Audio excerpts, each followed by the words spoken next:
Continuamos con argumentos, conversando con el profesor Enrique Ochoa Antich. Hemos venido conversando a lo largo de este programa de diversos temas del acontecer político nacional. Hablamos del tema de la negociación política, del tema de las sanciones y las inhabilitaciones que podrían estar en una mesa de diálogo nacional, sí, del tema de la transición democrática, que muchos también hablan de ese tema. Sí, y dijimos que íbamos a tocar un tema que se me pasó por alto. Habíamos dicho que lo íbamos a tocar en el negro pasado, porque hablando de esas transiciones lo hemos conversado fuera de cámaras y queremos compartirlo con los amigos televidentes, que es que nosotros a veces hablamos de las transiciones y tú siempre escuchas a los analistas y dicen Chile, España, Sudáfrica, los 9 comunismos de Europa Oriental, que esos sí eran un régimen totalitario de verdad, y lograron transiciones pacíficas y democráticas hacia la democracia. Pero nosotros tuvimos en el siglo XX 2 transiciones, y tuvimos 2 transiciones pacíficas, y después tuvimos una transición a la fuerza, y vale la pena quizás comentárselos a los amigos televidentes. Después de la muerte de Gómez, que es el dictador más feroz y más largo y la noche más oscura en términos de dictadura, hizo muchas cosas, creó el Estado venezolano, eso es indiscutible, pero tuvimos 27 largos años de dictadura, y él dejó como su heredero al ministro de Guerra y Marina, es decir, al jefe de los militares de la dictadura. Y ese señor comenzó a hacer una transición. Lo primero que te iba a decir antes de que cuando ya empezamos el programa, él se quitó el uniforme militar y se empezó a vestir de civil, y empezó a aparecer en los medios de comunicación y hablar con la gente, e iba a los pueblos y visitaba a los pueblos. Eso nunca se había visto en Venezuela. Por eso algunos dicen que ahí comenzó la democracia. Manuel Caballero, entre otros, señala de que ese es un hecho muy importante. Reconoció una marcha que se hizo enorme para su tiempo, que llegó a Miraflores, y él la respetó. Incluso hay un papelito que cuando hubo unos muertos, unos saqueos que hubo un tiempo antes, él le envió al gobernador Galaví, si no recuerdo mal, un papelito diciéndole: le doy la orden de que las tropas no disparen contra el pueblo, porque él comenzó una transición democrática, el ministro de Guerra y Marina de Juan Vicente Gómez, no fue Rómulo Betancourt. Y la oposición no comprendió ese gesto, tiró una huelga petrolera y al final terminaron exiliados, muchos de ellos.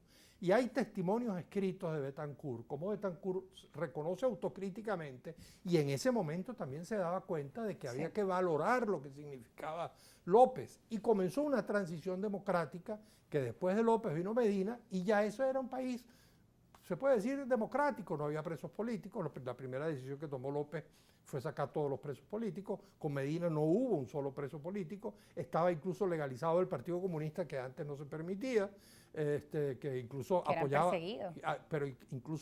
a Medina.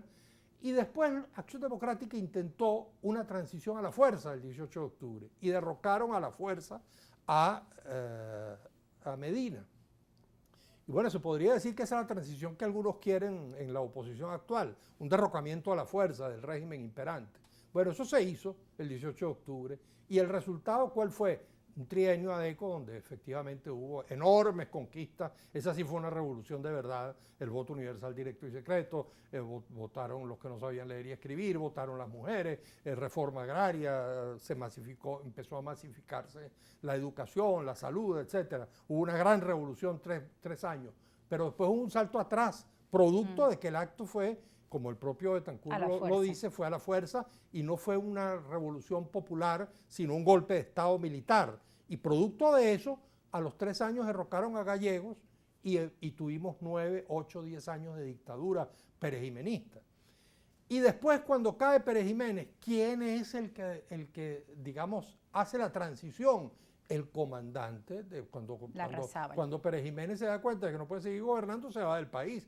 Y él mismo recomienda: designen al presidente de la Junta que me va a sustituir al oficial con más antigüedad. Y el de más antigüedad era el comandante de la Marina, que lo acababan de designar, pero que había sido comandante de la Marina también cuando derrocaron a Rómulo Gallegos. De modo que el comandante de la Marina, que derrocó a Rómulo Gallegos y que era comandante de la Marina del dictador Pérez Jiménez, dirigió la transición durante todo el 58. Es así como que nosotros le digamos a los extremistas de la oposición que la transición la dirija Jorge Rodríguez.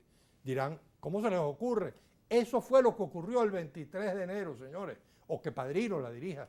Él dirigió la transición, Wolfgang Larrazábal, incluso con el apoyo de los comunistas y con el apoyo de Jovito Villalba.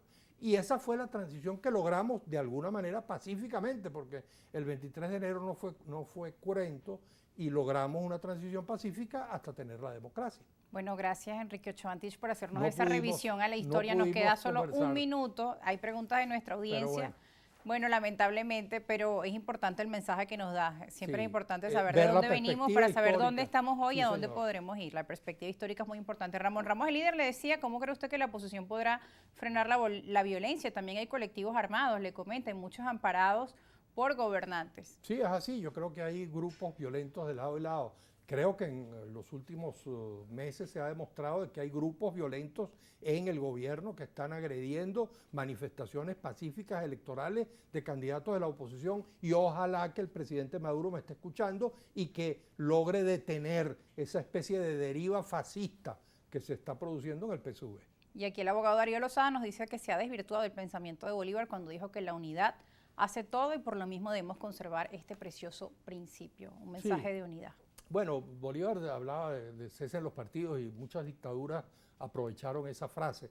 No era que cesaran los partidos políticos, era que cesara la división, la partición de Venezuela. Y yo sí creo que el gran mensaje hoy es la unidad, la necesidad de unidad nacional, no de la unidad de la oposición contra el gobierno, de la unidad nacional de todos los venezolanos para salir de los problemas en los que estamos. Muchas gracias por estar con nosotros. Y gracias a ustedes también por estar en sintonía de este espacio Unidad Nacional, poniendo el nombre de nuestro país por delante, solventar los problemas que tenemos hoy todos los venezolanos, parte de las declaraciones de Enrique Ochoa Antich hoy en nuestro programa. Recuerda que se repite a las 11 de la noche por la señal de Globovisión. Nos despedimos, chao.